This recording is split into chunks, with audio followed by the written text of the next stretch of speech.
নমস্কার, সুপ্রভাত। আশা করি সকলে খুব ভালো আছেন।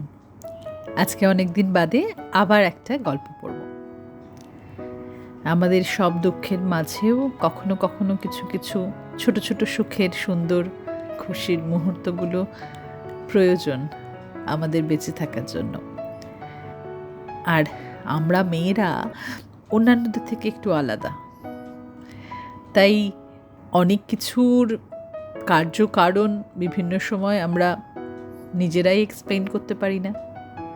তো সেই রকম একটা ঘটনা, একটা মজার ঘটনা নিয়ে আজকের গল্প, বনফুলের ঘটনাচক্র।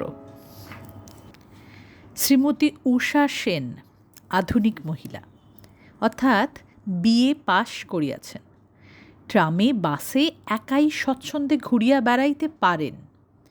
নিজের প্রয়োজনীয় দ্রব্যাদি নিজেই নানা দোকান ঘুরিয়া পছন্দ করিয়া খরিদ করিতে ভালোবাসেন।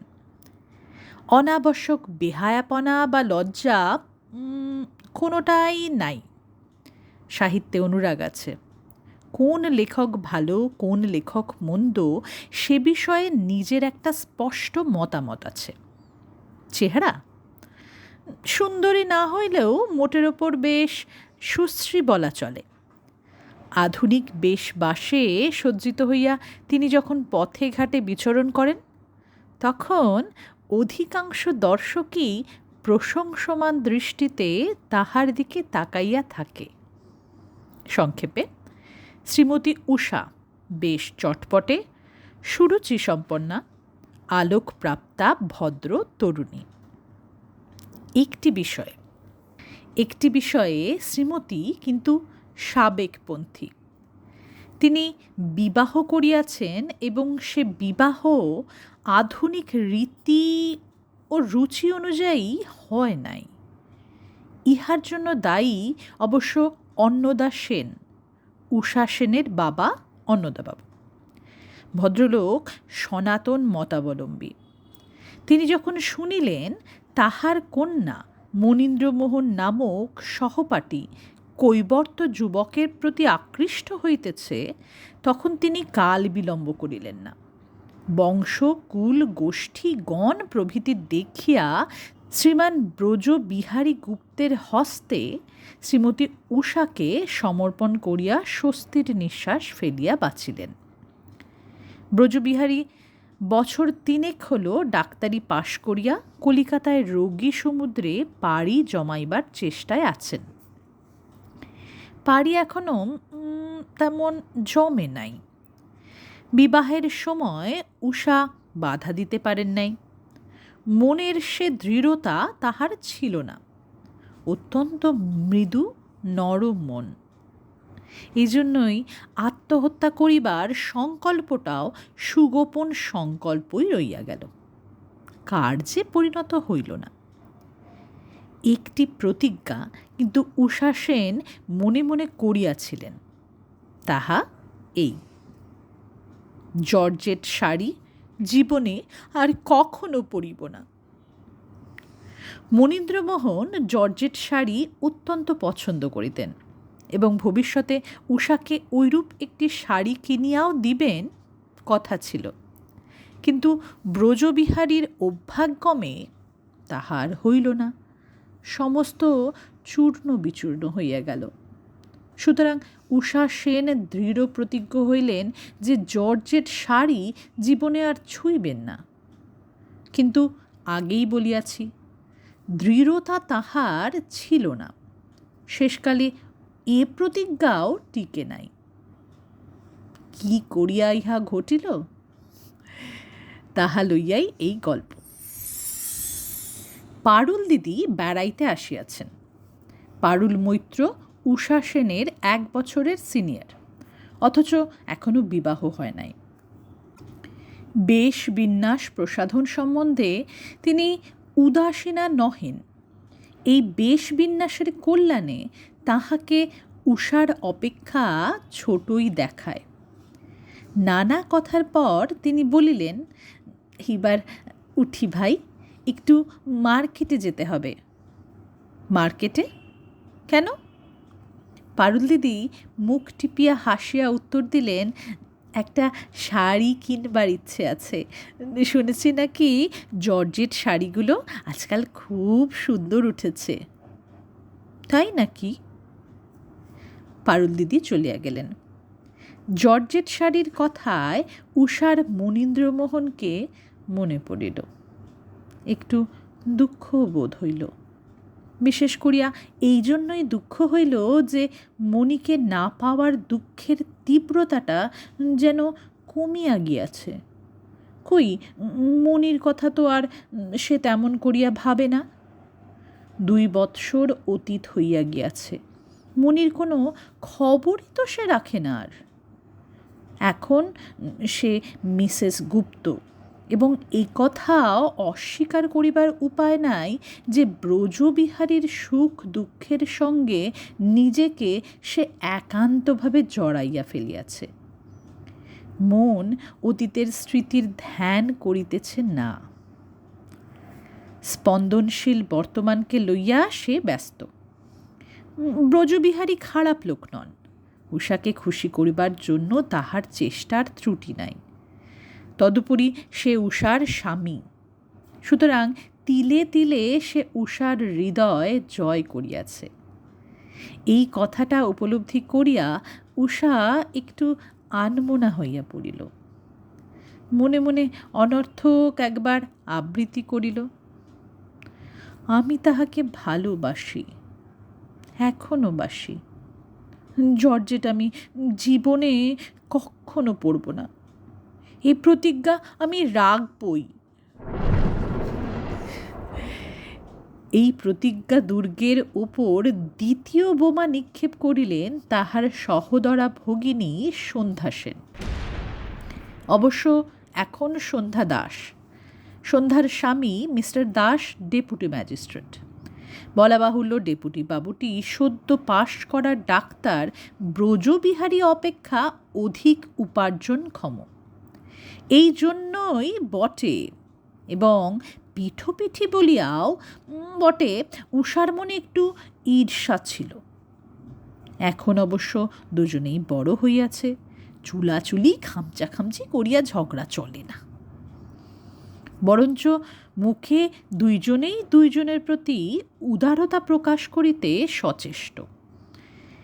ইহাদের পাল্লা চলে এখন নীরবে, গহনা কাপড়ের মারফত। উষা যদি শৌখিন দুল ক্রয় করিয়া কর্ণযুগল অলঙ্কৃত করিলেন, সন্ধ্যা অমনি শৌখিনতর দুল দুলাইয়া উষাকে শৌখিনতমের সন্ধানে উতলা করিয়া তুলিলেন।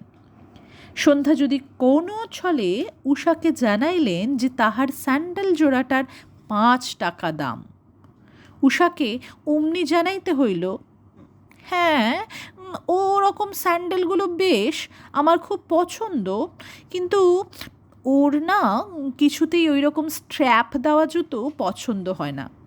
নিজে পছন্দ করে এনেছেন, দেখো না, 6.5 টাকা দিয়ে। আঙুলগুলো এমন চেপে ধরে, বিচ্ছিরি। সুতরাং এই সন্ধ্যায় যখন উপর্যুপরি 2 দিন 2 বিভিন্ন প্রকার জর্জেট পরিয়া দিদির সহিত দেখা করিয়া গেল, তখন উষা দেবী বেশ একটু বিচলিত হইলেন। জর্জেট কিন্তু তিনি পরিবেন না, মনে মনে কহিলেন, আহা, ভারী তো জর্জেটের দাম, প্রতিজ্ঞা না করলে এতদিন আমি কবে কিনতাম।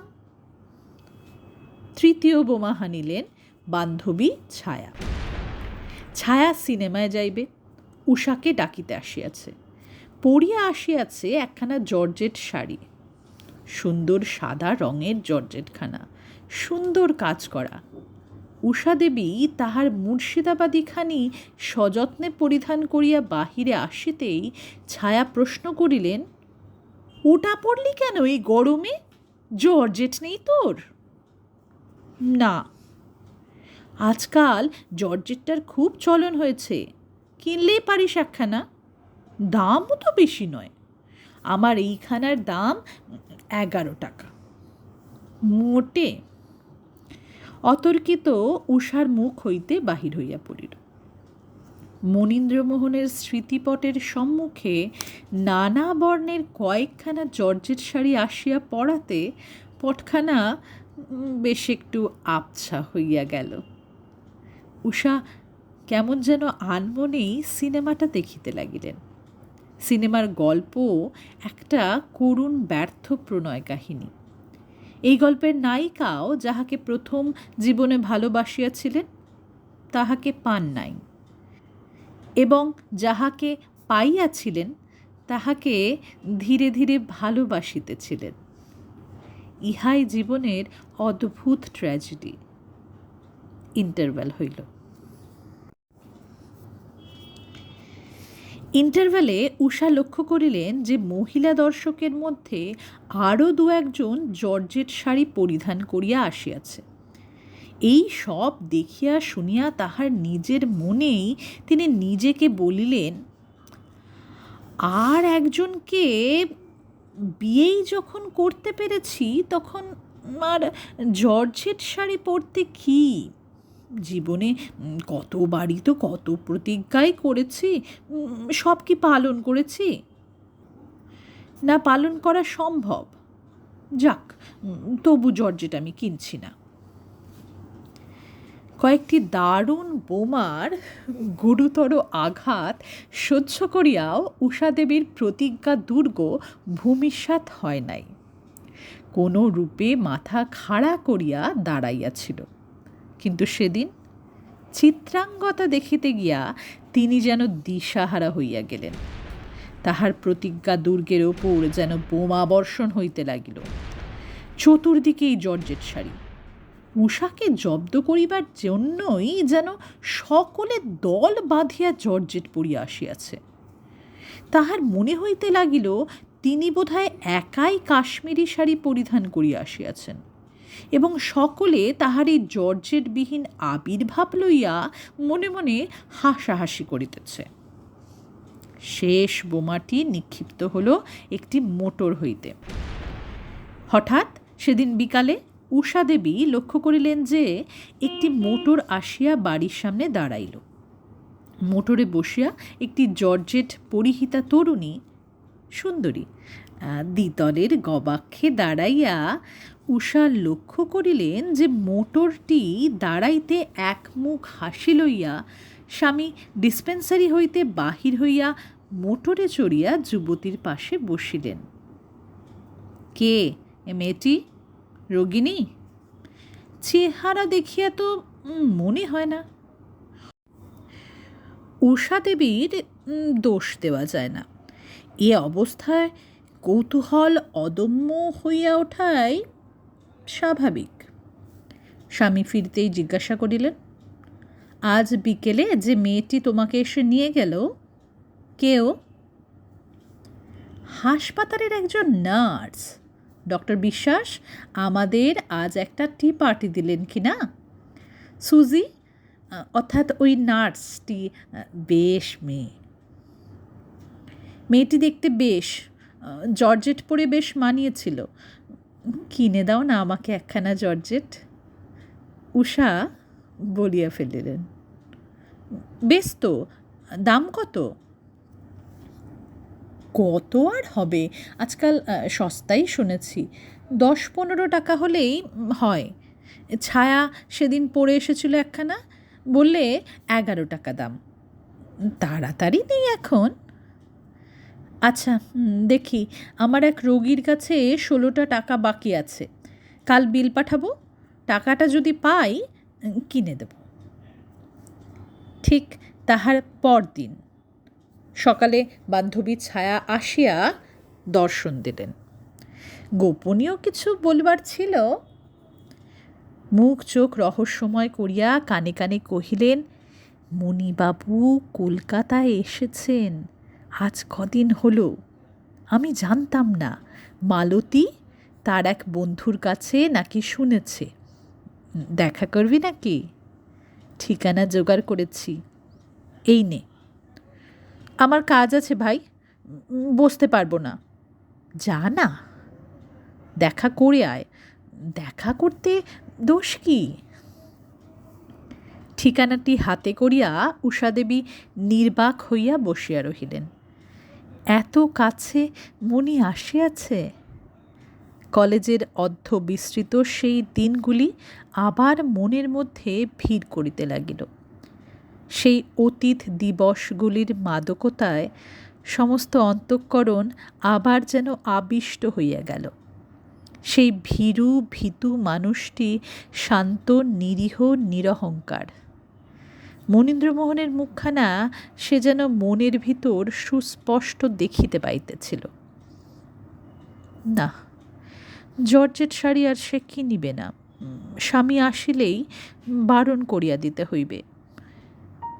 মণিবাবুর সহিত একবার দেখা করিতে হইবে বই কি। হরিশ মুখার্জি রোড কতটুকুই বা দূর। সন্ধ্যা হইতে না হইতেই উষাদেবী বাহির হইয়া পড়িলেন। বাড়িটা খুঁজিয়া লইতে বিশেষ বেগ পাইতে হইল না, কিন্তু ভেতরে গিয়া তিনি যাহা দেখিলেন তাহা তিনি মোটেই প্রত্যাশা করেন নাই। আপনি আমাকে খবর দিলেন না কেন? আপনার ঠিকানা তো আমার জানা ছিল না। সেই যে আপনি কলেজ থেকে চলে গেলেন, আর তো কোনো খবর দেননি আমাকে। কার মুখে যেন শুনেছিলাম আপনার বিয়ে হয়ে গেছে। কোথায়, কার সঙ্গে, কিছুই তো জানি না বলিয়া মণিবাবু একটু হাসিলেন। এমন সময়ে কেমন আছেন আজকে আপনি বলিয়া দুয়ার ঠেলিয়া ডাক্তার ব্রজবিহারী ঘরে ঢুকিয়া বিস্মিত হইয়া গেলেন। এ কি, তুমি এখানে? উষাদেবীও কম বিস্মিত হন নাই। আমরা একসঙ্গে পড়তাম। তুমি এর চিকিৎসা করছো নাকি? একটু পরেই ব্রজবিহারী বাহিরে আসিয়া গাড়িতে একটা কাগজের বাক্স দেখাইয়া বলিলেন, এই নাও তোমার শাড়ি। এই ভদ্রলোকের কাছেই টাকা বাকি ছিল, ভাগ্যে আজ দিয়ে দিলেন, তাই তোমার কাছে মানটা থাকলো। দেখো তো রংটা পছন্দ হয় কি না। বলিয়া ব্রজবিহারী নিজেই প্যাকেটটা খুলিতে লাগিলেন।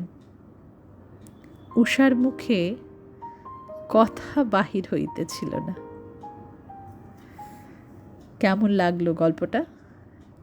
কখনো কখনো আমরা এমন একটা সংকল্প করি, আর অলক্ষ্যে বসে কেউ একজন যাদের জন্য সংকল্প করি তাদের দিয়েই সেই সংকল্পগুলো ভাঙানোর আর একটা পরিবর্তিত ছক কষে রাখেন।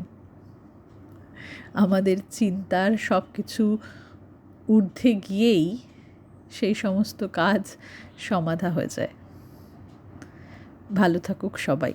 উষা, ব্রজবিহারী, ছায়া, মনীন্দ্রবাবু আর আপনারা সকলে।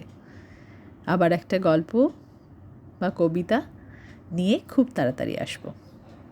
ততদিন সবাই খুব ভালো থাকুন। আমাদের একটা খুব খারাপ সময়ের মধ্যেও একটু যদি খুশির আশ্বাস পাওয়া যায়। লড়াই তো সারা জীবন আছেই, থাকবে। ভালো থাকুন। শুভ শারদিয়া। সকলকে ভালো রাখুন। ধন্যবাদ।